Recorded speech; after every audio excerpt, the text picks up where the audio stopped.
Sir game changer అనే దాని మీద ప్రేక్షకులకి ఎప్పటి నుంచో ఒక ఆసక్తికర విషయాలు ఉన్నాయి. ఏంటంటే RRR తర్వాత రామ్ చరణ్ నెక్స్ట్ ప్రాజెక్ట్ ఇది. సో రాజమౌళితో సినిమా తీసిన తర్వాత నెక్స్ట్ ఎవరు తీసినా కానీ ఆ సినిమా అంత హిట్ కాదని ఒక నానుడి ఉంది. సో మరి ఈ సినిమా హిట్ అవుతుందా ఫట్ అవుతుందా అని కొంత టెన్షన్ కూడా ఉంది ప్రేక్షకుల్లో. సో మరి దీని గురించి ఏమంటారు? పైగా ఈరోజు గ్రాండ్గా లాంచ్ కూడా చేయబోతున్నారు టీజర్ని, అటు లక్నోలో కానీ ఇటు హైదరాబాద్లో కానీ. ఆ డౌట్ అక్కర్లేదు. ఎందుకంటే RRR తర్వాత ఆల్రెడీ ఒక ప్రాజెక్ట్ చేస్తున్నాడు ఆయన, ఆచార్య అనే సినిమా. ఆచార్య ఆ ఎఫెక్ట్తోనే ఫెయిల్ అయింది అనుకునే వాళ్ళు కూడా ఉన్నారు. ఏ కారణం చేత ఫెయిల్ అయినా కానీ, అంటే చిరంజీవి సినిమా అది, మెగాస్టార్ సినిమా, ఆ ఫెయిల్యూర్ ఆయన అకౌంట్లోకి పెడుతుంది అని మాట్లాడేవాళ్ళు గేమ్ చేంజర్ దాకా లాక్కొస్తున్నారు దాన్ని. ఈ సినిమా కూడా ఎప్పుడో రిలీజ్ కావాల్సింది, రకరకాలుగా డిలే అయింది అది. దీనికి మధ్యలో ఆయన భారతీయుడు 2 పట్టుకొచ్చాడు. అంటే భారతీయుడు 2లో సెట్స్లో జరిగినటువంటి ఒక ఫైర్ యాక్సిడెంట్ వలన సినిమా ఆగి ఇది మొదలుపెట్టాడు. అది క్లియర్ అయిన తర్వాత అది కంప్లీట్ చేయాల్సిన రెస్పాన్సిబిలిటీ ఉంది. ఇది ఆపి అటు వెళ్ళాడు ఆయన, శంకర్ గారు. శంకర్కి గత కొంతకాలంగా విజయం దూరమైంది. పర్టికులర్గా సుజాత అనేటువంటి ఒక రైటర్ చనిపోయిన దగ్గర నుంచి ఆ కష్టాలు మొదలైనాయి ఆయనకి. అయితే ఆ మాటను ఆయన అంగీకరించడు. ఆయన ఉన్నంతకాలం ఈయన సినిమాల్లో ఒక అద్భుతమైన స్క్రీన్ ప్లే ఉండేది, ఆయన వెళ్ళిపోయిన తర్వాతే ఈ తరహా సినిమాలు తీస్తున్నాడు ఆయన అనేది పబ్లిక్ ఓపెన్గానే మాట్లాడుకుంటున్నటువంటి విషయం. ఫైనల్గా ఇప్పుడు తను తిరిగి ఒక హిట్ కొట్టాలి అనేటువంటి దీంతో ఉన్నాడు. ఆయన కెరియర్కి చాలా అవసరం ఈ సినిమా విజయం. రెండోది, ఇప్పటివరకు తను చేస్తున్నటువంటి జానర్స్ కంటే ఇది డిఫరెంట్ జానర్లో వెళ్తున్నాడు గేమ్ చేంజర్ అనేది. సో ఈ సినిమా సక్సెస్ మీద చాలా హోప్ ఉంది ఆయనకి. రెండోది, ఈ సినిమాకి సంబంధించి రెగ్యులర్ ఫార్మాట్లో కాకుండా ప్రొడ్యూసర్ ఇన్వాల్వ్మెంట్ కూడా ఎక్కువ ఉంది దీనిలో. దిల్ రాజు గారి చొరవ. అంటే దిల్ రాజు గారి బ్యానర్లో కూడా ఒక పెద్ద హిట్ వచ్చి చాలా కాలం అయింది, ఆయనకి అవసరం. కాబట్టి చాలా కాన్షియస్గా ఉన్నాడు ఆయన. కాన్షియస్గా ఉండి ఈ ప్రాజెక్ట్ డిజైనింగ్లో స్క్రిప్ట్ దగ్గర నుంచి మొదలుపెట్టి ప్రతిదీ శంకర్ మేకింగ్ స్టైల్ శంకర్ది ఉన్నప్పటికీ కంటెంట్ డిజైనింగ్లో ఏదైతే కోల్పోయాడో ఆయన సుజాత గారి మరణం తర్వాత, ఏదైతే ఒక హ్యాండ్ని కోల్పోయాడో అది ఆ లోటు కనిపించకుండా చేయడానికి దిల్ రాజు కసరత్తు చేస్తున్నాడు. దానికి సంబంధించి ఆయన చాలామంది రైటర్స్ని మోప్ చేశాడు. అది మాత్రమే కాదు, జనరల్గా ఆయన ఏఆర్ రెహమాన్తో వెళ్తాడు మ్యూజిక్కి సంబంధించి. ఇందులో తమన్ వచ్చాడు. ఇలాంటి మార్పులు ఆయన టెక్నికల్ టీంలో కూడా కొన్ని మార్పులు, దిల్ రాజు గారి ఇన్ఫ్లుయెన్స్తో జరిగినటువంటి మార్పులు. అలాగే పాటల టేకింగ్కి సంబంధించి ఆయనది ఒక స్టైల్ శంకర్ది, దాని నుంచి కొంత డిఫరెంట్గా కనిపిస్తోంది ఈ సినిమాలో. అంటే టోటల్ ఒక మాస్ హీరోకి కావలసినటువంటి మాసీ కంటెంట్తో సినిమా చేస్తున్నట్టుగా మనకు అర్థమవుతుంది. అంటే రామ్ చరణ్ నుంచి ఆడియన్స్ ఏం కోరుకుంటున్నారో ఆ ఎలిమెంట్స్ అన్నీ ఉండేలాగా ఆ డిజైనింగ్లో దిల్ రాజు కంట్రిబ్యూషన్ చాలా ఉంది. ఎందుకు ఈసారి దిల్ రాజు దీని మీద పర్టికులర్గా అంత కాన్సన్ట్రేషన్ చేశారంటారు? అంటే మనకి గత అనుభవాలు ఉన్నాయి. గతంలో ఇలాంటి ప్రయోగాలు, అంటే తమిళ్లో చాలా పెద్ద హిట్లు తీసినటువంటి ఒక డైరెక్టర్ని తెలుగులో ఒక మాస్ హీరోతో అటాచ్ చేస్తే ఫెయిల్యూర్స్ వచ్చినటువంటి సందర్భాలు ఉన్నాయి చరిత్రలో. అంటే కృష్ణ గారితో భారతీరాజా కలిసి ఒక సినిమా చేశాడు జమదగ్ని అని, ప్రజలకు మర్చిపోయి ఉంటారు కూడా. భారతీరాజాకు ఒక ఇమేజ్ ఉంది. ఆయన కృష్ణతోనూ చిరంజీవితోనూ 2 సినిమాలు చేశాడు తెలుగులో.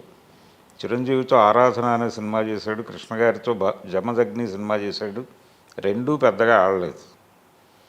అలాగని ఆయన తక్కువ డైరెక్టర్ కాదు, ఆయన చాలా గొప్పవాడు. అలాగే బాలచందర్ గారితో చిరంజీవి చేసినటువంటి రుద్రవీణ సినిమా కూడా వర్కౌట్ అవ్వలేదు. ఇలా ఇతర భాషల్లో, పర్టికులర్గా తమిళ్లో చాలా పెద్ద హిట్స్ ఇచ్చినటువంటి ఒక్క నాగార్జునకే కలిసి వచ్చింది అది. అంటే గీతాంజలి సినిమా ఆయన మణిరత్నంతో చేశాడు, అది పెద్ద హిట్ ఇక్కడ. అది కూడా స్లోగా పికప్ అయింది. మొదట దానికి కూడా జనం లేరు, కానీ నెమ్మదిగా అది మ్యూజిక్ జనంలోకి వెళ్ళింది, సినిమా వెళ్ళింది, పెద్ద హిట్ సినిమాగా నిలబడింది అది. ఇలా ఒక చరిత్ర ఉంది మనకి అందుకని అంటే వాళ్ళ ధోరణిలో సినిమాలు ఉంటాయి, వాళ్ళ ధోరణికి ఇక్కడ వీళ్ళ ఇమేజ్కి మధ్యలో గ్యాప్ ఉంటుంది. ఆ గ్యాప్ని బ్యాలెన్స్ చేసేటువంటి ఒక హ్యాండ్ ఉండాలి. అందుకని దిల్ రాజు ఎక్కువ ఇన్వాల్వ్ అయ్యాడు. ఇది శంకర్ సినిమా లాగాను ఉండాలి. In the same time Ram Charan అభిమానులు ఏం కోరుకుంటున్నారో అది కూడా ఉండాలి. చిరంజీవి అభిమానులు ఏం కోరుకుంటున్నారో అవి కూడా ఉండాలి సినిమాలు. ఆ ధోరణి ఉండాలి. ఇది ఉండటం కోసం ఆయన ఎక్కువ కష్టపడుతున్నాడు, ఎక్కువ ఇన్వాల్వ్ అవుతున్నాడు. పర్టికులర్గా ప్రతిదీ అంటే మేకింగ్ ఆయన స్టైల్లోనే ఉంటుంది. ఆ మేరకు ఆయనకి అది వదిలేశారు, ఆ లిబర్టీ ఇచ్చారు ఆయనకి. ఇచ్చి ఇది ఉంటే బాగుంటుంది, ఇలా ఉండాలి ఈ హీరోకి అని.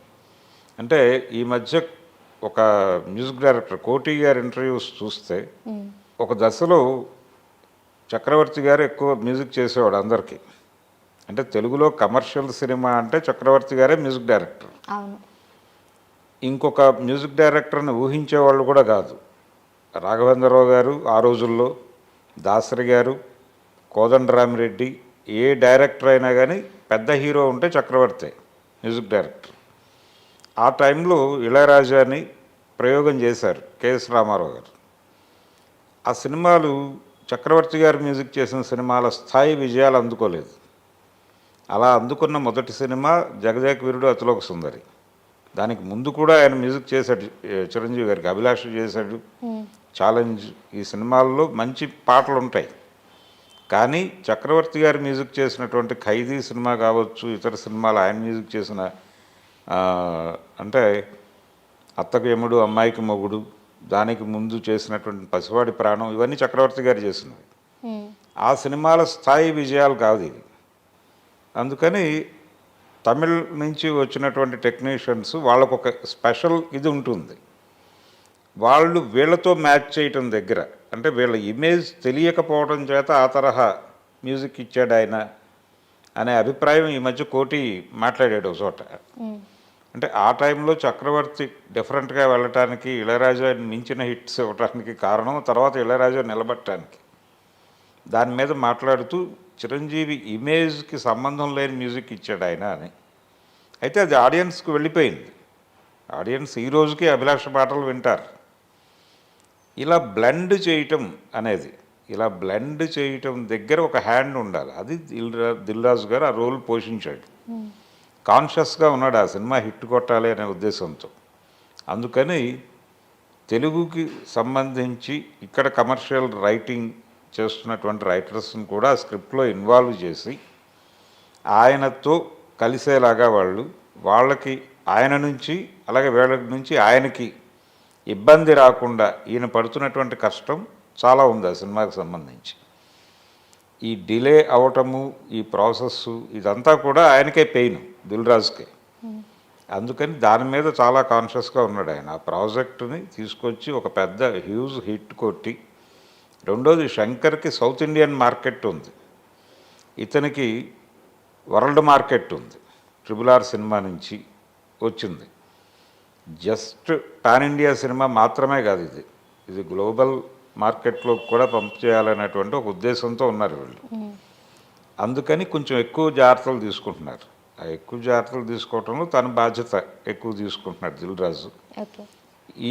ఇది ఆయన అడ్మిట్ చేస్తున్నాడు. శంకర్ ఈ మధ్య మాట్లాడాడు ఆయన ఇక్కడే ఒక కాలేజ్ ఈవెంట్లో మాట్లాడుతూ, నేను జనరల్గా అలా వెళ్ళను, కానీ ఈ సినిమాకి నన్ను నేను మార్చుకున్నాను అనే మాట అన్నాడు.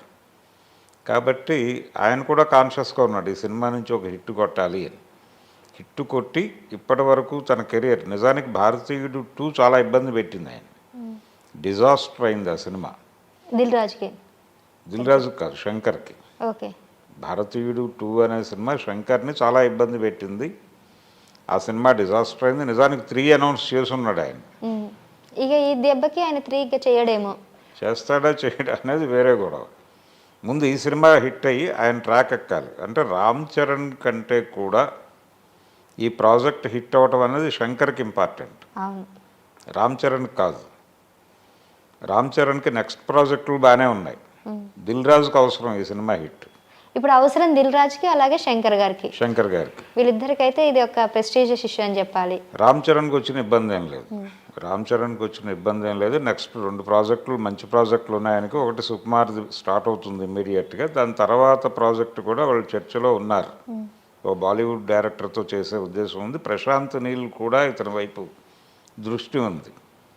కాబట్టి ఆయన నెక్స్ట్ 2-3 ప్రాజెక్టులకి టీమ్స్ ఉన్నాయి.